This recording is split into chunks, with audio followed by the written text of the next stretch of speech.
시편에는 여러 복이 나옵니다.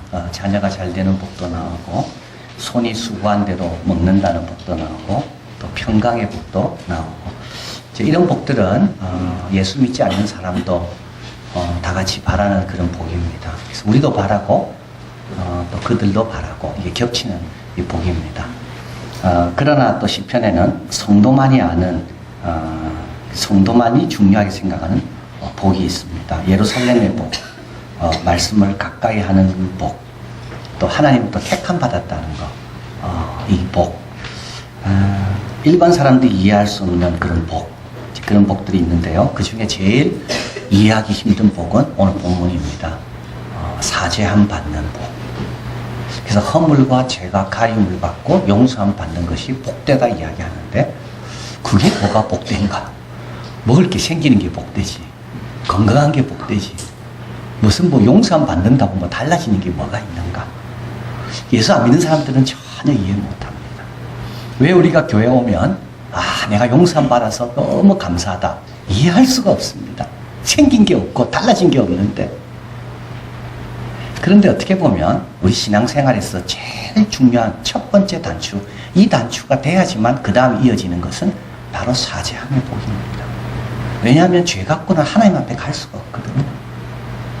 하나님께서 그리스도로 인하여 우리 죄를 용서하셨기 때문에 오늘 우리가 이 자리에 있는 겁니다. 예수님이 오신 이유도 그렇습니다. 우리의 죄를 그분이 다 도말하시고 그분의 의를 우리에게 주셨기 때문에 우리가 예수의 이름으로 나오는 겁니다. 그뿐만 아닙니다. 만약에 용서와 사죄의 복이 없다면요, 우리가 한번 실수하잖아요. 우리는 실수한 채로 살다가 죽어야 됩니다. 우리는 죄 짓잖아요. 그럼 용서가 없고 사죄가 없다면 그 죄를 끌어안고 있다가 그냥 죽어야 됩니다. 그런데요, 우리 하나님은 용서하신 하나님. 그래서 우리는 다시 관계가 회복되고, 다시 그분이 원하는 삶을 향해 달려가고, 다시 그분을 찬양하고. 그래서 성도에 있어서 세상 사람들이 모르는 복 중에 가장 근원적이고 우선적인 복, 그건 뭐냐면 사죄함을 받는 복이다. 그래서 주기도문에도 나옵니다. 우리 죄를 사해해 주옵시고. 사도신경 우리 예배 때 외운 거 있죠? 거기도 우리의 죄를 사해해 주는 것을 믿고, 신앙 고백에도 주님 가르친 기도에도 반드시 나오는 것이 있는데, 그게 바로 사죄함에 대한 확신입니다. 오늘 본문은 이렇게 시작하죠. 허물의 사함을 얻고 죄의 가리움을 받는 자는 복이 있도다. 여기 허물과 죄는 조금 구별이 됩니다. 허물은 뭐냐면 반역입니다. 벗어나는 거고 너무 넘치는 겁니다. 죄는 뭐냐면 맞출 수 없는 걸 죄를 뜻합니다. 그래서 허물은 넘어서는 것이고 죄는 부족하는 겁니다. 맞추고 싶지만 못 맞추는 것, 이게 죄입니다. 허물은요, 가지 말아야 되는데 가는 게 허물입니다. 그래서 허물은 불법입니다. 알면서도 범하는 겁니다. 죄는요, 온전치 못하는 겁니다. 원하는 대로 안 되는 겁니다. 허물은 강해서 오만해서 짓는 겁니다. 죄는 약해서 할 수 없어서 짓는 죄입니다. 의지가 약해서 행할 것을 행하지 못하는 거, 이게 죄입니다. 욕심과 방종이 있기 때문에 하지 말아야 될 것을 건드리고 가고 행하는 거, 이거는 허물입니다. 인간은요, 약하면 약한 대로 죄 짓습니다. 강하면 강한 대로 죄 짓습니다. 똑똑하면 똑똑한 대로 죄 짓고요. 미련하면 미련한 대로 죄 짓습니다. 잘 살면 잘 사는 대로 죄 짓고요. 가난하면 가난한 대로 죄 짓습니다. 인간은 강해서 죄 짓고요. 인간은 약해서 죄 짓습니다. 욥처럼 의롭고 경건하고 정직하고 순전한 사람이 어디 있습니까? 근데도 욥은 욥의 죄가 있습니다. 다른 사람 판단하고 자기의 의로움을 내세우고 싶고 하나님보다 스스로 지혜롭다 생각하고. 베드로는요, 예수님을 너무 사랑했습니다. 그러나 베드로는 용기가 없어서 예수님을 부인하는 겁니다. 이것이 바로 관역을 벗어나는 겁니다. 정확하게 맞춰야 될 실력이 없고 능력이 없기 때문에 자꾸 헛된 곳으로 쏘는 것, 맞추고 싶어도 안 되는 것. 또 하나는요, 맞출 수 있는데도요, 자기 생각으로 엉뚱한 데 쏘는 것, 그게 허물이고 약해서 짓는 것이 죄입니다. 자, 그래서 사도 바울은 로마서 7장 24절 오라 나는 공고한 사람이로다. 이 사망의 몸에서 누가 나를 건져내랴. 모두가 죄인입니다. 자, 그래서 우리에게 필요한 것이 뭐냐 하면 회개하고 그의 자비와 긍휼 앞으로 나오는 겁니다. 자, 그런데 이렇게 죄를 지었음에도 불구하고 회개하지 않으면 어떤 일이 일어나는가? 3절 4절이죠. 내가 토설치 아니할 때 종일 신음함으로 내 뼈가 쇠하였도다. 주의 손이 주야로 나를 누르시니 내 진액이 화여 여름 가물에 마른같이 되었나이다. 종일 신음합니다. 자유가 없습니다. 마음이 힘듭니다. 시간이 지나면 될 줄 알았는데 되지 않습니다. 여러분, 죄의 문제는 저절로 해결 안 됩니다. 내일 아침 되면 해결돼야 안 됩니다. 죄의 문제는 해결될 수 있는 방법은 딱 하나입니다. 고백하는 방법밖에 없습니다.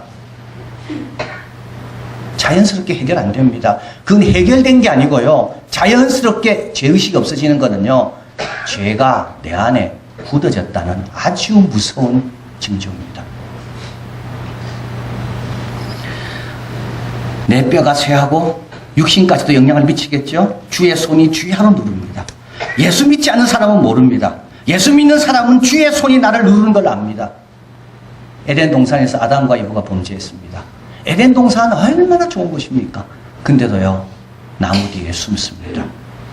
주의 손이 그들을 누르고 있거든요.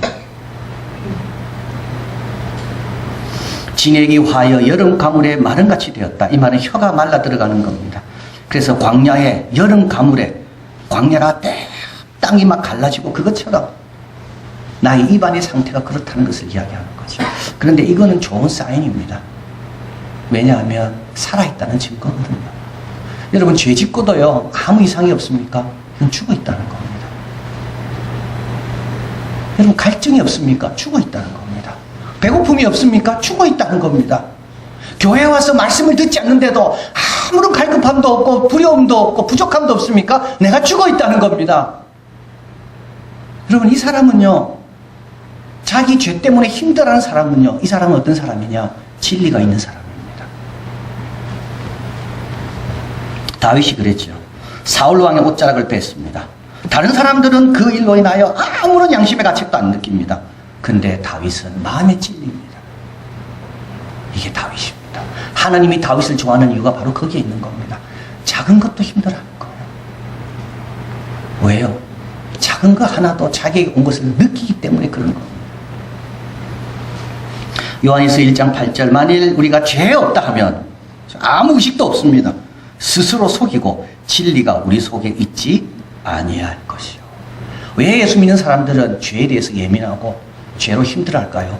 진리가 있기 때문에 그런 거예요. 은혜를 알기 때문에, 하나님의 사랑을 알기 때문에. 자, 어떻게 해야 되는가? 이제 회개하려고 나오죠. 5절 같이 읽어봅니다. 내가 이르기를 내 허물을 여호와께 자복하리라 하고 주께 내 죄를 아뢰고 내 죄악을 숨기지 아니하였더니 곧 주께서 내 죄악을 사셨나이다. 자, 이게 회개를 어떻게 하는가? 예, 죄를 어떻게 고백하는가 나와 있습니다. 자복하고 죄를 아뢰라고 되어 있습니다. 여러분, 침묵은 절대 죄를 고백하는 게 아닙니다. 아유, 하나님 아시겠지. 그냥 하나님 죄송합니다. 속으로 소용없어요. 소리를 내야 돼요. 여러분, 남 앞에 미안하다고 말할 때 침묵으로 속으로 미안하다, 아무 소용이 없습니다. 남 앞에 미안하다라고 이야기하려면 그 사람이 들어야 됩니다. 그 사람만 듣는 게 아니라 나도 듣는 겁니다. 내가 들으면서 내가 이렇게 추한 일을 했구나, 내가 이렇게 나쁜 일을 했구나를 스스로 한 번 더 깨닫는 겁니다. 여러분, 기도할 때 소리내 기도해야 됩니다. 찬양할 때 침묵하는 거하고요, 소리내는 거하고 완전 다릅니다. 소리내면 내가 그 소리로 인하여 내 영혼이 달라집니다. 마찬가지로 죄를 고백할 때도 소리내야 돼요. 침묵하는 사람은요, 이건 끝까지 자기 자존심을 지키는 사람이에요. 끝까지 자기 죄를 인정하지 않는 사람이에요. 끝까지 자기의 의로움을 지키고 싶은 사람이에요. 우리 하나님은 말합니다. 고백해라. 아뢰라. 그리고 두 번째, 숨기지 마라. 죄를 숨기는 것이 왜 문제일까요? 죄가 숨겨 있으면요, 그 죄가 내 신체의 일부가 됩니다. 일부가 되면요, 무감각해집니다. 무감각해지면요, 더 큰 죄도 짓습니다. 바늘 도둑이 소도둑 되는 겁니다. 죄도 마찬가지입니다. 그래서요, 숨기면 안 됩니다. 욕심이 잉태한 즉 죄를 낳잖아요. 근데 죄는 가만히 있지 않아요. 죄는 장성하게 됩니다. 제일 장성의 열매가 뭔지 아십니까? 마음이 굳어지는 겁니다. 처음에는 충격받는데요. 그 다음에는 점점 충격이 줄어듭니다. 그 다음엔 당연시 여깁니다. 이게 오늘날 우리 문화입니다. 죄에 대한 우리의 기준이 처음에는 분명했는데 그것들이 자꾸 익숙해지니까 그 다음에 다 허용하기 시작하는 거죠. 그래서요, 죄를 숨기면 안 돼요. 죄를 갖고 있으면 안 되는 겁니다. 그리고 마음에 간사가 없고 여호와께 정죄를 당치 않는 자는 복이 있도다. 하나님께 회개할 때 고백해야 되고 숨기지 말고요. 내가 모르는 건 할 수 없습니다. 그러나 내가 발견된 것에 대해서는 빨리 하나님 앞에 내놓아야 됩니다. 그리고 간사가 없어야 됩니다. 이 간사라는 뭐냐면 하나님을 속이려는 겁니다. 하나님을 속이려는 겁니다. 본인은 변화된 마음은 없으면서도 고백하는 겁니다. 여러분 제발 이런 거 우리가 늘 조심해야 됩니다. 본인은 변화된 의지가 없어요. 그대로 살고 싶으면서도 그냥 입술로 고백하는 거예요. 이거는요 또 정죄받습니다. 네가 나를 속이려고 했냐. 하나님의 긍휼과 자비를 이용하려는 사람, 은혜가 있기 때문에 죄를 더 지으려는 사람, 나는 천국 가기로 이미 보장되었기 때문에 마음대로 살려는 사람, 이런 사람들이 다 어떤 사람입니까? 아주 간사한 사람. 성경은 정직한 사람을 귀하게 봅니다. 제대로 성실로 정직으로 하나님 앞에 나가야 됩니다. 자, 그래서 5절에 보면 이렇게 정직으로 성실로 진지하게 변화되고 싶어서 슬퍼하는 마음으로 주님 앞에 나와 목소리로 고백할 때 5절 곧 주께서 내 죄의 악을 사하셨나이다. 이 곧이 중요한 겁니다. 우리 하나님의 용서는 구원과 같습니다. 구원도 용서도 한 번에 이루어지는 거지 점차적으로 이루어지지 않습니다. 탕자가 돌아오잖아요. 이때 아버지가 막 뛰쳐나갑니다. 그리고 탕자를 안고 동시에 다 줍니다. 반지도 주고 옷도 주고 잔치도 베풀라 그러고 끌어안고 1년 있다가 보고 내가 줄게. 또 1년 있다가 보고 줄게. 그건 하나님의 용서가 아닙니다. 성화는 과정이 필요하지만 의롭다 하면 즉시 얻는 겁니다. 그래서 십자가에 달린 강도도 예수님께서 오늘 나와 함께 낙원에 있을 것이다. 그리고 마가복음에 보면 곧 문둥병이 그 사람에게서 떠나가고 깨끗하여진지라. 이게 하나님의 용서입니다. 자, 이렇게 하나님의 용서 사죄함을 받으면 어떻게 되는가? 6절입니다. 이로 인하여 무릇 경건한 자는 이제 벌써 바뀌었죠. 앞에는 허물과 죄가 있던 자였는데 지금은 용서함 받고 나니까 어떻게 금방 신분이 바뀝니다. 경건한 자로 바뀝니다. 이게 하나님의 용서의 특징입니다. 하나님의 용서는 우리의 죄만 덮는 게 아니라 우리에게 새로운 신분을 주는 겁니다. 이게 의롭다함을 얻는 겁니다. 그래서요, 의인의 강구는 역사하는 힘이 많거든요. 손을 들어 기도할 때 홍수가 침몰하지 못하는 그와 같은 권세를 하나님께서 즉시 주신다는 겁니다. 또 한 가지는 주는 나의 은신처이오니 환난에서 나를 보호하시고 나의 구원의 노래로 나를 애우시리로다. 주님께서 구원으로 노래로 나를 부르게 하십니다. 그리고 8절 같이 한번 읽어봅니다. 내가 너의 갈 길을 가르쳐 보이고 너를 주목하여 훈계하리로다. 하나님의 개인 과외를 받는 거 얼마나 영광스러운지 모릅니다. 주목하여 지키고 보호하시고 그리고요 훈계하여 내가 원하는 그 길로 내 수준에 맞는 삶으로 하나님께서 인도하신다는 것. 어거스틴은 천재입니다. 천재였습니다. 독실한 어머니 모니카 기도와 설득에도 불구하고 두 가지입니다. 여러분 이 젊은 애들이요 두 가지만 위해 살아갑니다. 하나는 출세요, 하나는 육체적인 쾌락입니다. 어거스틴도 그랬습니다. 천재였습니다. 그래서 아프리카, 북아프리카 출신입니다. 아버지도 아프리카 사람, 엄마도 아프리카 사람. 그래서 어거스틴을 가리켜서 아프리카 사람이 로마 사람을 이겼다고 이야기합니다. 어거스틴은 마지막 죽는 순간에도 나는 아프리카 사람이요. 나는 아프리카가 내 나라다. 그런데요, 아프리카가 그 학자가 서구 2000년 기독교의 기초를 딴 사람이 어거스틴입니다. 근데 워낙 똑똑했기 때문에 호기심도 많았습니다. 원래 똑똑한 사람이 호기심 많습니다. 호기심 많기 때문에 사고칩니다. 어거스틴이 그랬습니다. 천재였습니다. 웅변을 얼마나 잘하는지 카르타고에서 1등을 해요. 그래서 이제 로마로 가고 출세를 위해서. 그리고요, 자기 뜻대로 다 되니까 어떻게 됩니까? 쾌락을 추구하고요. 모니카 엄마가 그렇게 기도해도요, 엄마 우습게 합니다. 왜냐하면 엄마의 지능이라는 게 어거스틴의 지능을 따라올 수가 없거든. 로마에 건너가서 밀라노로 갑니다. 거기에서 유명한 설교자 암브로시우스의 설교를 듣습니다. 왜 들었는가 하면 암브로시우스는 황금의 입, 그래서 황금 천사의 입, 설교를 너무 잘했기 때문에 그 수학을 배우러 갔다가 그 내용에 빠져들게 됩니다. 그리고 마음의 갈등이 일어나기 시작합니다. 그거 다 엄마가 기도해서 그런 거죠. 그리고 어느 날 밖에서 아이들이 놀면서 소리를 외칩니다. 취하여 읽어라, 취하여 읽어라. 그래서 집에 와서 성경을 채서 펴서 읽었는데 그게 로마서 13장 14절입니다. 예수 그리스도로 옷 입고 더 이상 육신의 정욕을 위하여 도모하지 마라. 어거스틴은 회심합니다. 그런데요, 그 회심 순간부터 글을 쓰기 시작합니다. 그 다음 날 세례받습니다. 세례받고 글을 씁니다. 그 다음에는요, 4년 뒤에는요, 성직을 임명받습니다. 글을 씁니다. 여러분, 오늘날 결혼에 대한 기초는 어거스틴이 놓은 겁니다. 오늘날 국가 간에 전쟁하잖아요. 어떤 것이 저스트와 정당한 전쟁, 이게 다 어거스틴이 말한 겁니다. 음악에 대해서, 미술에 대해서, 교사에 대해서, 귀신에 대해서, 천사에 대해서, 73종류에 대해서 232권을 어거스틴이 적습니다. 그는 76세에 죽게 됩니다. 병이 걸려서 죽는다는 걸 알았습니다. 그래서 모든 사람들에게 자기에게 출입을 금지시키고 자기 방에 들어가 반달족이 쳐들어왔지만 도망가지 않고 히포라는 자기 지역을 지키면서 거기에서 시편을 올려놓고 읽습니다. 그가 마지막까지 붙들었던 시편이 이 32편입니다. 어거스틴은 말합니다. 우리가 보지 못하는 저 깊음으로부터 당신이 보는 모든 것이 온다.